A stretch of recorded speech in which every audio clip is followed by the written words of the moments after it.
DYFI സംസ്ഥാന secretary V K Sanoj കൂടി നമ്മളോടൊപ്പം ചേരുകയാണ്. വി കെ സനോജ്, കേരളം ഞെട്ടിയ ഒരു വാർത്തയായിരുന്നു ഈ ഒരു MDMA വേട്ട. ഞെട്ടാനുള്ള ഏറ്റവും പ്രധാനപ്പെട്ട കാര്യം മുഖ്യമന്ത്രിയുടെ സോഷ്യൽ മീഡിയ കോർഡിനേറ്റർ ഉൾപ്പെടുന്ന ഒരു അറസ്റ്റാണ് ഉണ്ടായിരിക്കുന്നത്.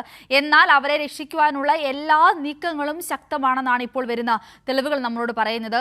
നോക്കൂ, അവർ തമ്മിലുള്ള ബന്ധം, മുഖ്യമന്ത്രിയുമായിട്ടുള്ള ബന്ധം തന്നെ ഒരു സാധാരണമായ ബന്ധമല്ല എന്ന് വ്യക്തമാവുകയാണ്. അപ്പോൾ തുടക്കത്തിൽ തന്നെ ഇത്രയധികം ശ്രദ്ധ ആകർഷിച്ച ഒരു കേസിനെ ഇല്ലാതാക്കാനുള്ള എല്ലാ ശ്രമങ്ങളും ഭരണതലത്തിൽ വ്യക്തമാണല്ലേ?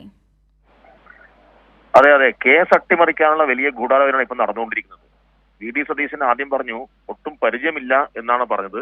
പക്ഷേ അദ്ദേഹവുമായിട്ടുള്ള പരിചയവും ബന്ധവും, അദ്ദേഹം പറഞ്ഞ സംഭവം എന്ന് പറയുന്നത് അദ്ദേഹത്തിന് പോലീസിന്റെ മർദ്ദനമേറ്റപ്പോ നവകേരള മാർച്ചിന് ശേഷം പരിചയപ്പെട്ടു എന്നാണ്. യഥാർത്ഥത്തിൽ 2021 മുന്നേ തന്നെ പരിചയമുണ്ടായിരുന്നു എന്നുള്ള തെളിവ് വന്നു. അദ്ദേഹത്തിന്റെ സന്തത സഹചാരിയാണ് എന്ന തെളിവ് വന്നു. കോഴിക്കോട് വെച്ച് നടന്ന ഒരു ഇഫ്താർ വിരുന്നിൽ പോലും VD സതീശൻ കൂടെ പങ്കെടുത്തിരുന്നു എന്ന തെളിവ് വന്നു.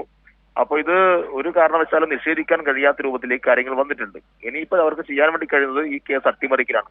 ഇത്ര ദിവസമായിട്ടും ഇത്ര ഗുരുതരമായിട്ടുള്ള ഒരു കേസിൽ ഒരു അന്വേഷണവും ഫലപ്രദമായി നടന്നിട്ടില്ല, എവിടെയും എത്തിയിട്ടില്ല.